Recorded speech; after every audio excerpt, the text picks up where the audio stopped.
بسم اللہ الرحمن الرحیم نحمدہ ونصلی علی رسولہ الکریم۔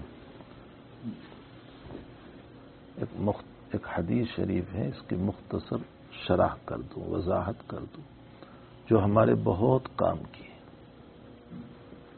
عن ابی ذر رضی اللہ تعالی عنہ قال قال رسول اللہ صلی اللہ تعالی علیہ وسلم من عمل حسنۃ فلہ عشر امثالها ومن عمل سیئۃ فلا یجزی الا مثلها او اغفر له ومن عمل سیئۃ ومن عمل قراب الارض خطیئۃ ثم لقینی ولا یشرک بی شیئا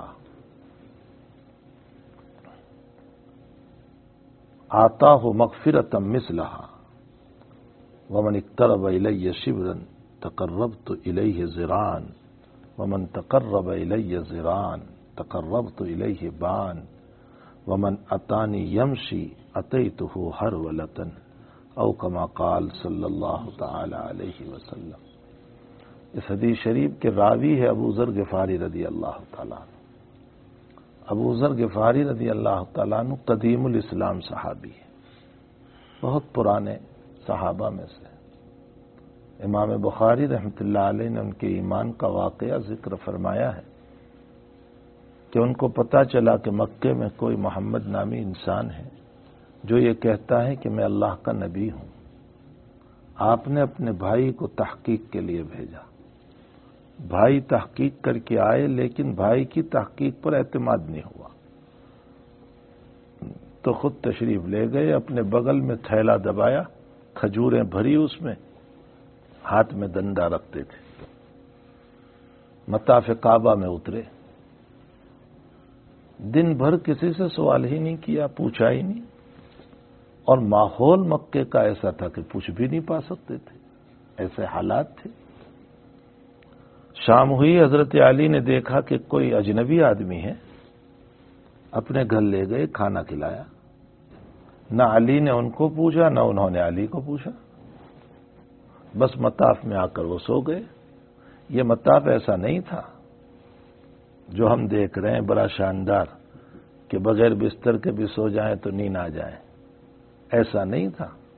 حضرت شیخ رحمۃ اللہ علیہ، ہمارے حضرت شیخ محمد زکریا صاحب رحمۃ اللہ علیہ فرمایا کرتے ہیں کہ میں نے خود مطاف میں کنکر میں طواف کیا ہے، اور بڑے بڑے پتھر ہوتے تھے، اور فرمایا ایک مخصوص قسم کے وہاں چپل دیے جاتے تھے، اس چپل کو پہن کر کے طواف ہوتا تھا، ورنہ طواف نہیں ہو سکتا تھا۔ تو یہ تو حضرت شیخ ابھی گئے ہیں دنیا سے، آپ انداز لگائیں اس وقت کا مطاف کیسا ہوگا۔ وہ تو پتھریلی زمین تھی، وہاں آ کر سو گئے۔ دوسرے دن بھر ایسے ہی رہے، شام کو پھر علی لے گئے، نہ علی نے پوچھا نہ انہوں نے پوچھا۔ تیسرے دن پھر ایسا ہی ہوا، لے گئے گھر، کھلایا۔ اب علی نے پوچھ لیا، حضرت علی نے فرمایا کون ہو، کہاں سے آئے ہو؟ فرمایا کہ میں فلاں جگہ سے آیا ہوں، قبیلہ غفار سے، میں نے سنا ہے کہ یہاں کوئی محمد نامی انسان ہے، وہ کہہ رہا ہے کہ مجھ پر وحی آتی ہے، تو مجھے اس سے ملنا ہے۔ تو حضرت علی نے فرمایا ماحول تو ٹھیک ہے نہیں، لیکن تم میرے پیچھے پیچھے چلتے رہو، میں جہاں اشارہ کروں گا وہاں چلے جانا، اور اگر راستے میں کوئی تکلیف دیکھوں، کوئی دشمن دیکھوں، تو میں استنجا کے لیے بیٹھ جاؤں گا، خالی خالی تم چلتے رہنا۔ بس ایسا ہی ہوا، حضور پاک صلی اللہ علیہ وسلم کی خدمت میں پہنچا دیا۔ جاتے ہی ابو ذر فرماتے ہیں کہ میں نے اس چہرے کو دیکھ کر فرمایا یہ چہرہ جھوٹوں کا نہیں ہو سکتا ہے، صلی اللہ علیہ وسلم۔ بس نہ کوئی سوال ہے نہ کچھ ہے، ایمان قبول کر لیا۔ حضرت نے فرمایا بس جاؤ اپنے گھر، ظاہر نہ کرنا یہاں، لیکن اسپیڈ جب آ جاتی ہے تو رکتی کہاں ہے؟ وہ ایمانی جو جوش آ جاتا ہے، آج ہمارا ایمانی جوش ہی ختم ہو چکا ہے۔ اس لیے مصلحت پسندی میں اب تو شریعت کی بزنس بھی شروع ہو گئی، عنوان ہے بہت اچھا، مصلحت پسندی، لیکن حقیقت یہ ہے کہ شریعت کی بے ہو رہی ہے اب تو۔ میں نے ابھی کسی جگہ کہا تھا، واللہ عالم مجھے یاد نہیں، کہ ہم تو یہ کہتے ہیں سیرت کے جلسے، سیرت سیرت، لیکن حقیقت یہ ہے کہ ابھی تک تو ہم نبی کو داڑھی نہیں دے سکے۔ کیا سیرت کے جلسے ہم کرتے ہیں؟ ابھی ہم نبی کو داڑھی نہیں دے سکے، اور ابھی تک ہم ٹوپی نہیں دے سکے نبی کو۔ صحیح ترین روایت میں حضرت امامہ باندھتے تھے، امامے کے نیچے کپڑا ہوتا تھا ٹوپی کی شکل کا۔ ابھی تو ہم نبی کو ٹوپی نہیں دے سکے، یعنی پہن نہیں سکے۔ اس پر پوچھتے ہیں کہ بل صاحب بغیر ٹوپی کی نماز ہو جاتی ہے یا نہیں؟ کسی صاحب نے مجھے یہی پوچھا تھا کہ بغیر ٹوپی کے، میں نے کہا کہ بغیر کرتے کے بھی ہو جاتی ہے، نماز تو ہو جائے گی، اس لیے کہ ستر عورت شرط ہے، بس آپ اپنا ستر چھپا لو، ہو گیا، نماز تو ہو جاتی ہے۔ لیکن زینتکم عند کل مسجد بھی تو کوئی چیز ہے۔ ہمارے حضرت شیخ مولانا زکریا صاحب رحمۃ اللہ علیہ نے تقریر بخاری میں فرمایا، جن کپڑوں کو پہن کر کے آپ عام مجلسوں میں نہیں جاتے، ان کپڑوں کو پہن کر کے نماز پڑھنا مکروہ ہے۔ اس لیے نائٹ ڈریس میں نماز پڑھنا مکروہ ہے، یہ یاد رکھیے۔ یہ جو فجر کی نماز میں نائٹ ڈریس پہن کر کے کھڑے ہو جاتے، یہ مکروہ ہے۔ جب ہم باہر ان کپڑوں میں نہیں جاتے تو ان کپڑوں میں نماز پڑھنا مکروہ ہے۔ اسی کو صاحب ہدایہ نے لکھا، ثیاب بزلا میں نماز پڑھنا مکروہ ہے، یعنی ایسے کپڑے جو تم عام مجلسوں میں پہن کر نہیں جاتے۔ ہمارے حضرت مولانا ابرار الحق صاحب ہردوئی رحمۃ اللہ علیہ جس مسجد میں جاتے تھے اور وہاں ٹوپیاں رکھی ہوئی ہوتی تھی، بہت سی جگہوں پر ٹوپیاں رکھتے ہیں، اور ہمارے وہاں تو وہاں رکھتے ہیں پلاسٹک کی ٹوپیاں۔ حقیقت یہ ہے کہ وہ اونین اور بتاتے بیچنے کی ٹوپلیاں تھی، وہ اس کو ٹوپی بنا دی، وہ تو ٹوپلیاں تھی، اس کو ٹوپی بنا دی۔ حضرت ہردوئی رحمۃ اللہ علیہ ان سب کو فتویٰ دیتے تھے، فرمایا کیا ان ٹوپیوں کو پہن کر آپ میٹنگوں میں جاؤ گے، دوستوں کو ملنے کے لیے جاؤ گے؟ تو کیا میرا اللہ اتنا سستا ہو گیا کہ اس کے دربار میں ہم اس طرح آئیں؟ دارالعلوم دیوبند میں ایک مصری شیخ تھے، حضرت فخر الدین صاحب رحمۃ اللہ علیہ کے زمانے میں، بہت بڑی شخصیت تھی، مصر کے تھے، اور اس زمانے میں مصر کے جامع ازہر کے علماء جو ہیں دارالعلوم دیوبند میں پڑھانے آیا کرتے تھے۔ تو وہ مصری شیخ تھے، شیخ محمد طاہا یا اس طرح کچھ نام تھا۔ ان کا حال یہ تھا کہ جب وہ ظہر کی نماز پڑھنے، عصر کی نماز پڑھنے جب چلتے تھے تو اپنا جبہ تو ہوتا ہی تھا، جبے کے اوپر جو ہے پھر عبا بھی پہنتے تھے، اور پھر عبا کے ساتھ جو ہے امامہ باندھتے تھے، اور اوپر رومال ڈالتے تھے، اور بہت ہی شان کے ساتھ نماز میں جاتے تھے۔ اور جیسے نماز سے آتے تھے جلدی جلدی نکالتے تھے اور کہتے الحار شدید، گرمی بہت ہے، تو جبہ نکالتے تھے، عبا نکالتے تھے، اوپر سے وہ چادر نکال دیتے تھے۔ تو کسی نے کہا کہ حضرت آپ اتنا پہنتے کیوں ہیں؟ فرمایا میرے رب کے دربار میں جا رہا ہوں، جب میں درس میں اس کے بغیر نہیں جاتا ہوں تو کیا میرا رب اتنا سستا ہو گیا؟ ثیاب بزلا میں علماء نے خذوا زینتکم عند کل مسجد، اے عند کل صلاۃ، ہر نماز کے موقع پر زینت کے ساتھ آؤ۔ تو زینت کا مطلب کیا ہے؟ جن کپڑوں میں ہم باہر جاتے ہیں ان کپڑوں کے ساتھ مسجد میں آؤ، تاکہ یہ معلوم ہو کہ اللہ کے دربار میں ہے۔ ہمارے شیخ رحمۃ اللہ علیہ نے جو حدیث آتی ہے نا، ان المصلی یناجی ربہ، جو بحث فرمائی ہے لامع الدراری کے اندر، شرح البخاری میں۔ افسوس یہ ہے کہ ہمارے طلبہ پڑھتے ہی نہیں ہے، ورنہ ہمارے اکابر کے علوم، اکابر دیوبند کے علوم رازی اور غزالی سے کم نہیں تھے، لیکن دارالعلوم دیوبند کا نام آتا ہے تو اب طلبہ پیچھے ہٹ جاتے۔ ان کے علوم اگر پڑھیں تو آپ کو پتا چلے گا کہ اللہ تعالیٰ نے ان کو کیا دے رکھا ہے۔ ان المصلی یناجی ربہ پر حضرت فرماتے ہیں کہ مصلی اپنے رب سے باتیں کرتا ہے۔ اس میں نبی علیہ السلام اشارہ فرمانا چاہتے ہیں کہ رب میں شان مالکیت بھی ہے، شان محبوبیت بھی ہے۔ آئے ہے اللہ ہمارا مالک بھی ہے، محبوب بھی ہے۔ فرمایا مالک نے، بادشاہ نے بڑی منت و سماجت کے بعد ٹائم دیا آپ کو بات کرنے کا۔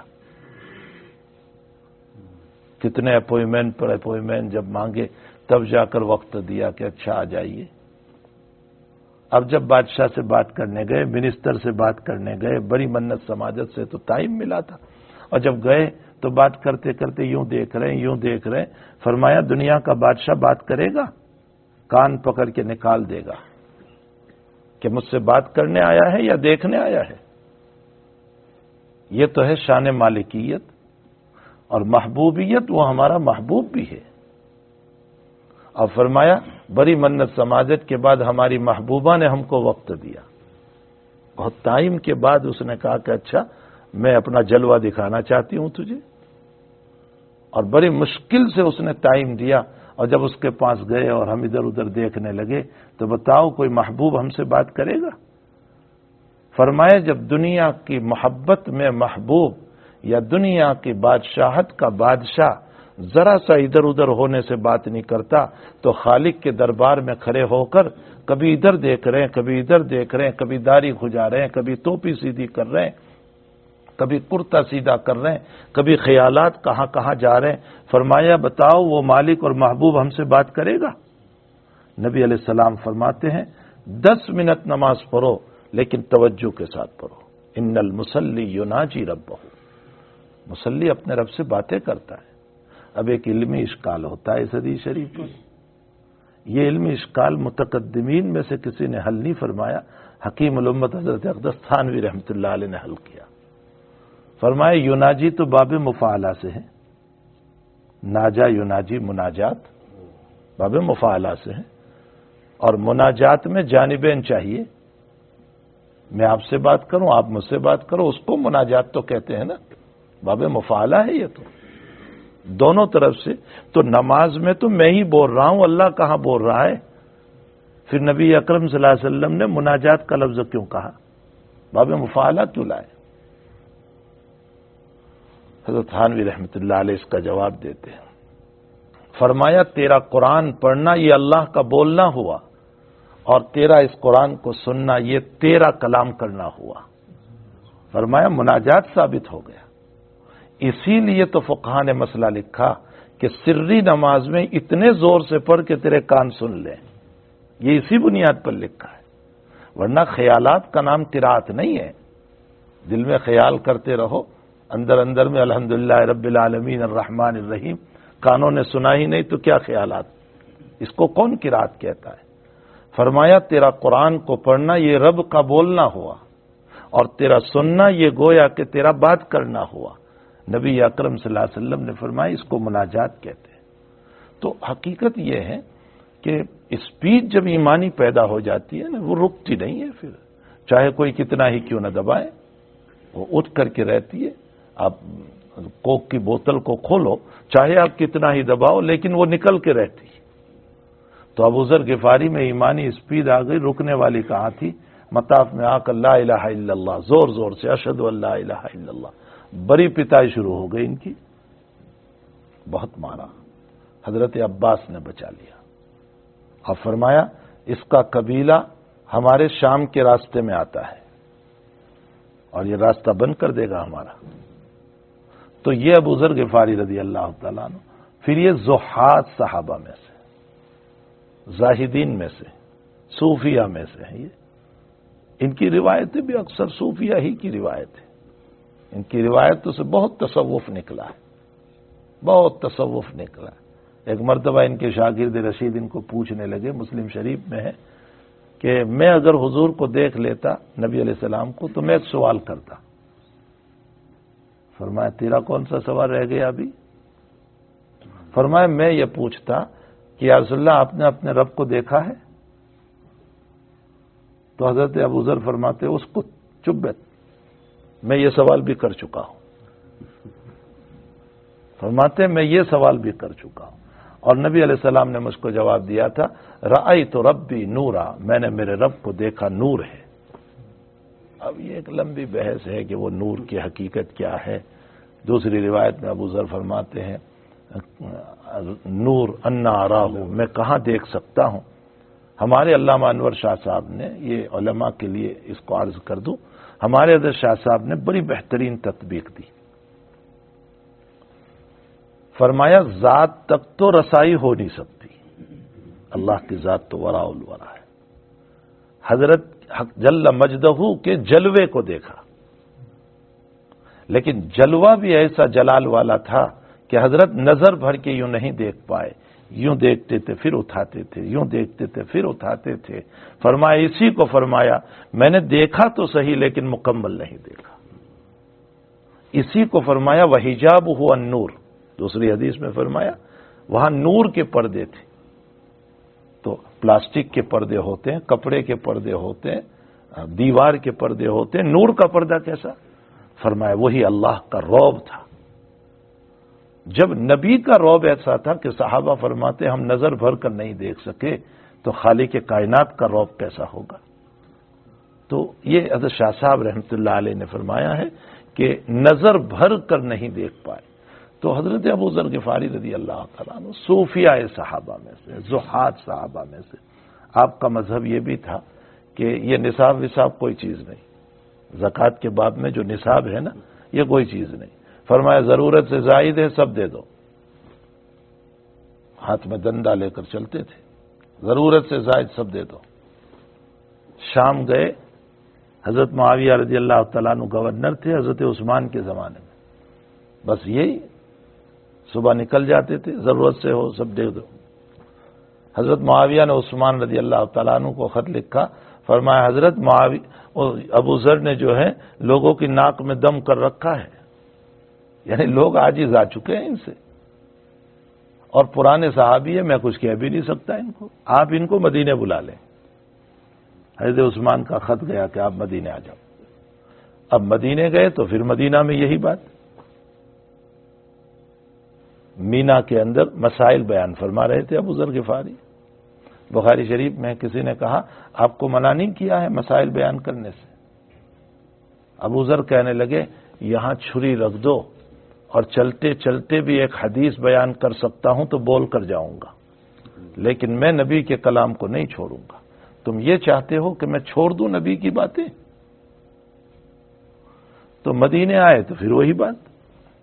حضرت عثمان نے دیکھا کہ لوگ پریشان ہیں، جبکہ بہرحال زکوٰۃ کے جو ہیں قرآن کریم نے اصول دیے ہیں، احادیث میں بھی ہے، نصاب کا مسئلہ ہے. اصل میں حضرت کا مسئلہ یہ تھا کہ قنز اسی کو کہتے ہیں جو ضرورت سے زائد ہو، اور جمہور صحابہ کہتے تھے کہ قنز اس کو کہتے ہیں جس کی زکوٰۃ نہ دی گئی ہو، نصاب ہے اور زکوٰۃ نہیں دی گئی اس کو قنز کہا جاتا ہے.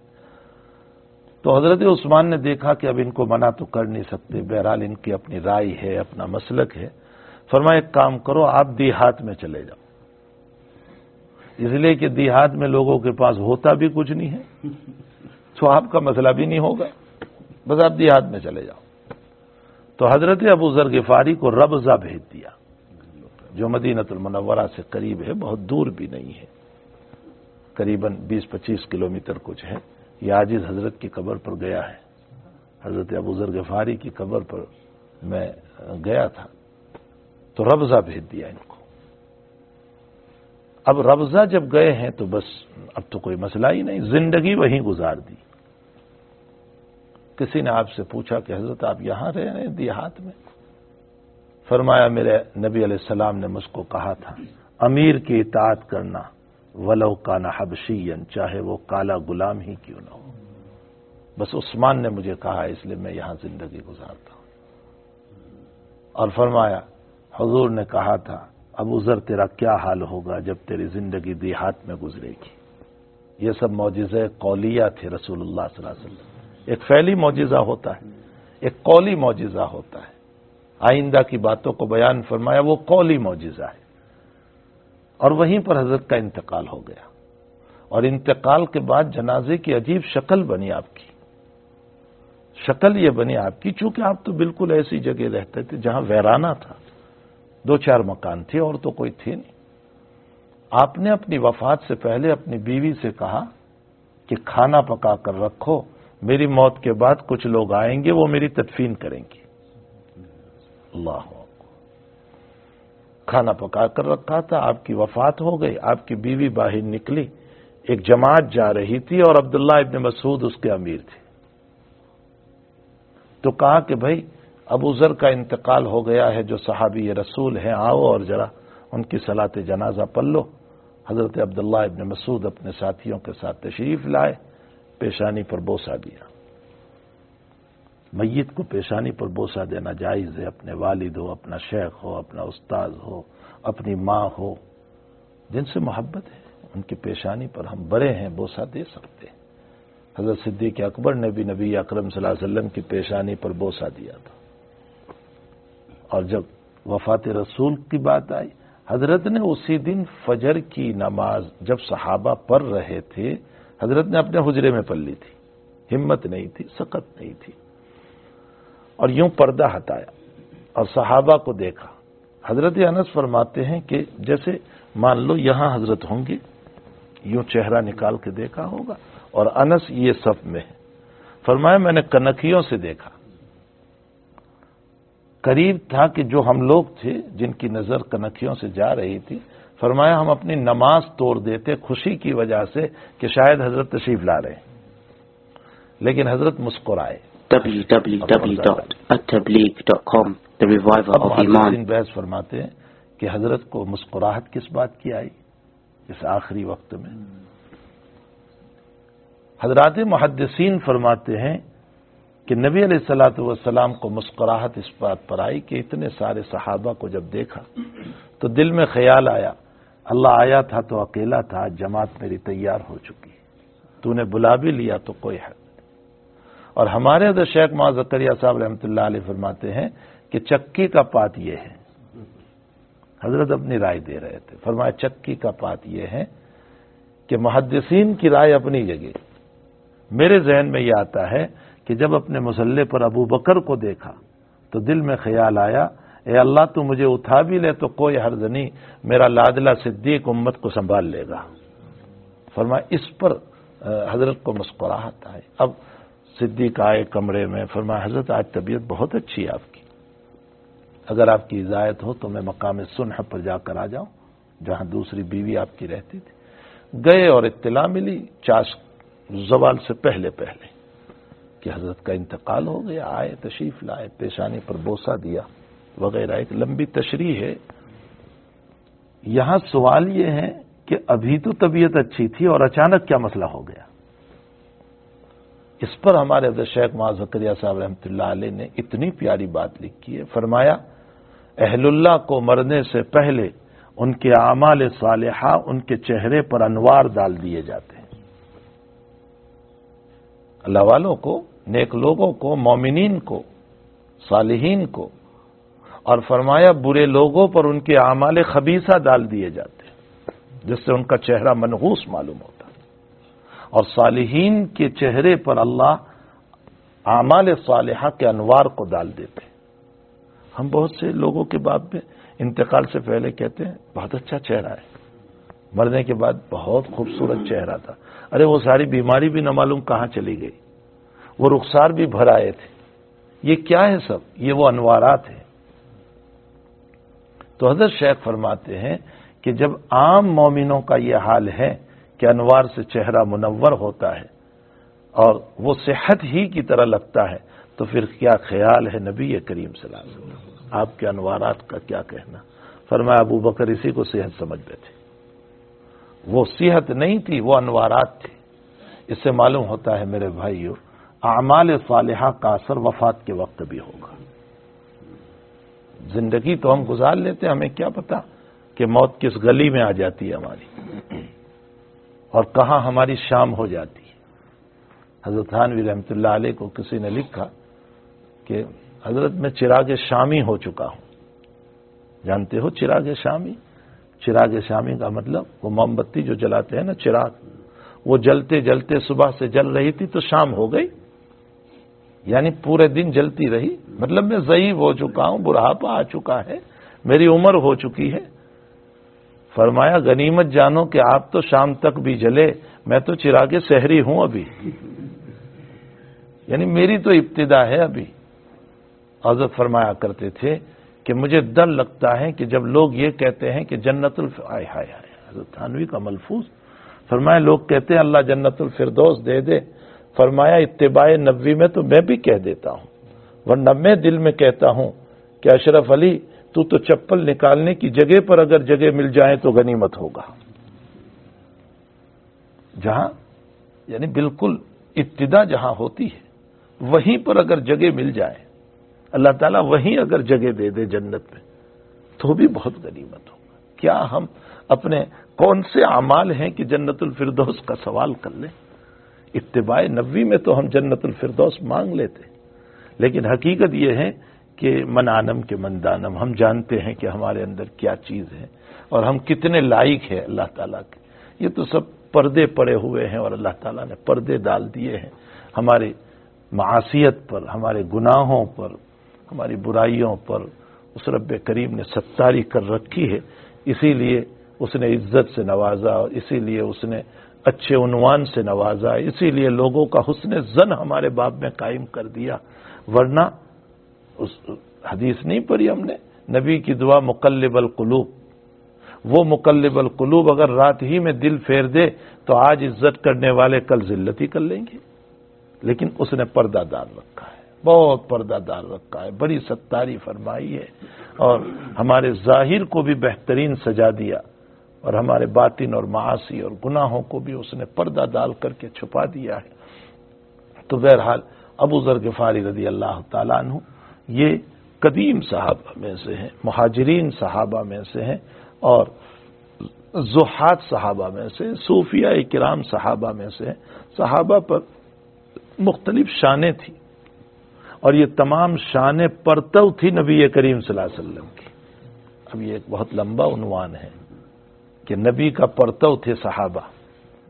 اگر نبی میں اعلیٰ درجے کی صداقت تھی تو اس کا جوہر صدیق اکبر میں تھا، اور نبی میں اعلیٰ درجے کا انصاف تھا تو اس کا عکس جو ہے، اس کا سایہ جو ہے وہ عمر فاروق تھے، اور اگر نبی میں زہد تقوی اعلیٰ درجے کا تھا تو اس کا عکس ابو ذر غفاری تھے، نبی میں امانت اعلیٰ درجے کی تھی تو ابو عبیدہ بن الجراح تھے۔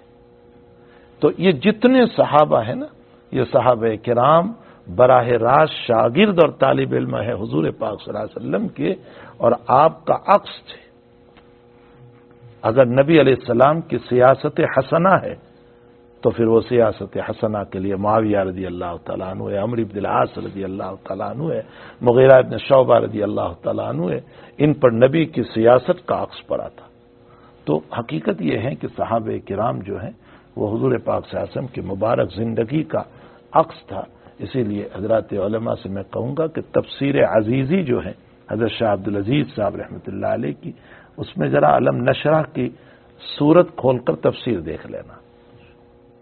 علم نشرح کی شاہ عبدالعزیز صاحب نے لکھا ہے کہ شق صدر تو نبی کا 4 مرتبہ ہوا سینہ، اور فرمایا شرح صدر، فرمایا علم نشرح میں، اور کیسا شرح صدر ہے وہ شاہ عبدالعزیز صاحب نے سمجھایا ہے کہ ایک بہت وسیع میدان ہو، ایک طرف بادشاہ بیٹھا ہے جو قانون نافذ کر رہا ہے، ایک طرف گورنر بیٹھا ہے، ایک طرف مفتی بیٹھا ہے، ایک طرف محدث بیٹھا ہے، ایک طرف مفسر بیٹھا ہے، ایک طرف اچھی آواز والا قاری بیٹھا ہوا ہے جو اچھی آواز میں قرآن پڑھ رہا ہے۔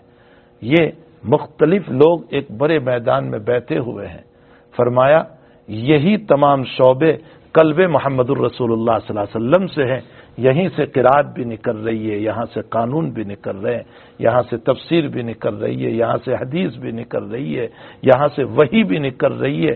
فرمایا اور شرح صدر اتنا تھا کہ آفتاب اور مہتاب بھی نبی کے ہاتھ میں رکھ دیا جائے تو ایک آیت چھوڑنے کے لیے تیار نہیں تھے۔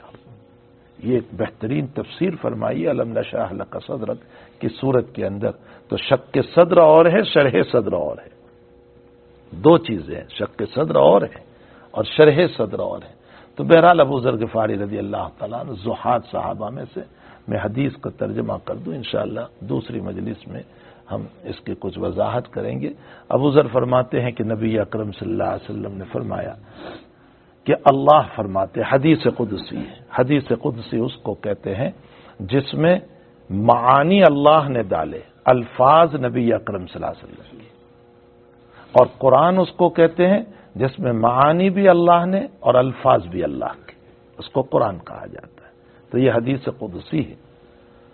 فرمایا کہ جو آدمی نیک عمل کرے گا اللہ تعالیٰ اس کو 10 گنا ثواب عطا فرمائے گا، 10 درجہ، اور اس سے بھی زیادہ، واللہ یضاعف لمن یشاء۔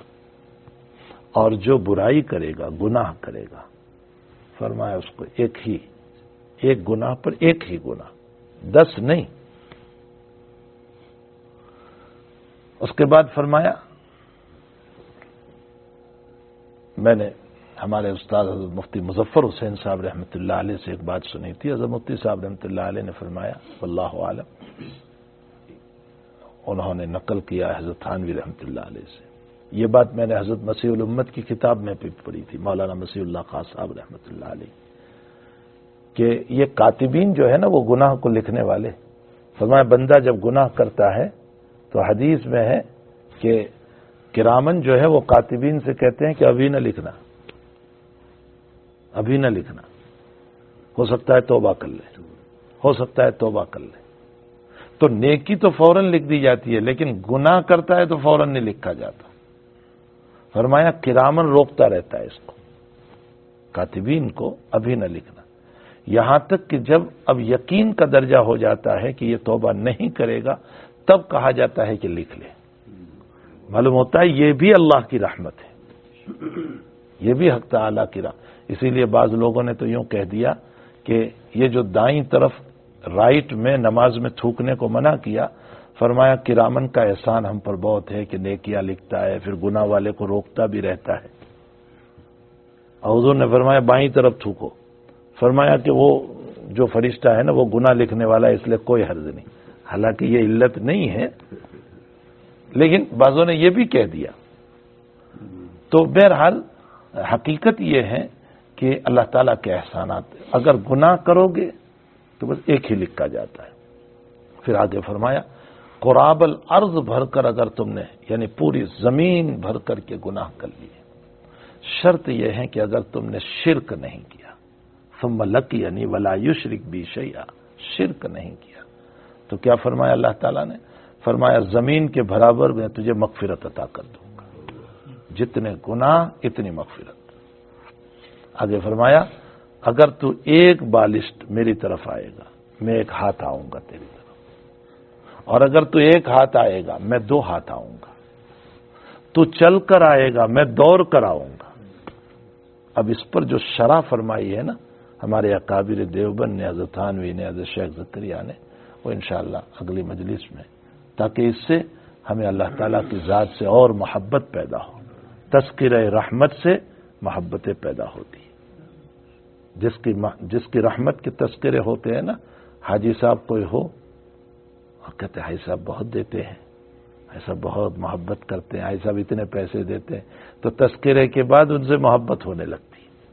تو اللہ کی رحمت کے تذکرے اللہ کی محبت پیدا کرنے کے ذریعے، لوگ کہتے ہیں کیوں بیان کرتے ہیں؟ ارے اسی سے اللہ کی محبت پیدا ہو، اور ہمیں اللہ کی محبت کی ضرورت ہے، مایوس نہیں ہونا چاہیے۔ تفسیر رازی میں لکھا ہے کہ گناہ کر کے مطمئن ہو جانا یہ بھی کفر ہے، اور گناہ کر کے مایوس ہو جانا یہ بھی کفر ہے۔ گناہ کر کے مطمئن نہ ہو جاؤ کہ بس میری کون پکڑ کرے گا، فرمایا یہ بھی کفر ہے، اور گناہ کر کے مایوسی کہ اللہ اب کیا ہوگا، میری تو مغفرت کا کوئی ذریعہ ہی نہیں، اب میرا کیا ہوگا، یہ بھی کفر ہے۔ لا تقنطوا من رحمت اللہ، مایوس بھی نہ ہو اور مطمئن بھی نہ ہو، دونوں باتیں بری ہیں۔ اللہ تعالیٰ مجھے اور آپ کو جو ہے سچی پکی توبہ کی، اللہ کی رحمتوں کی طرف متوجہ ہونے کی، اس کو راضی کرنے کی، اس کی عبادت کا ذوق اور شوق نصیب فرمائے۔ سبحان اللہ وبحمدہ، سبحانک اللہم وبحمدک، نشہد ان لا الہ الا انت، نستغفرک ونتوب الیک، لا الہ الا اللہ۔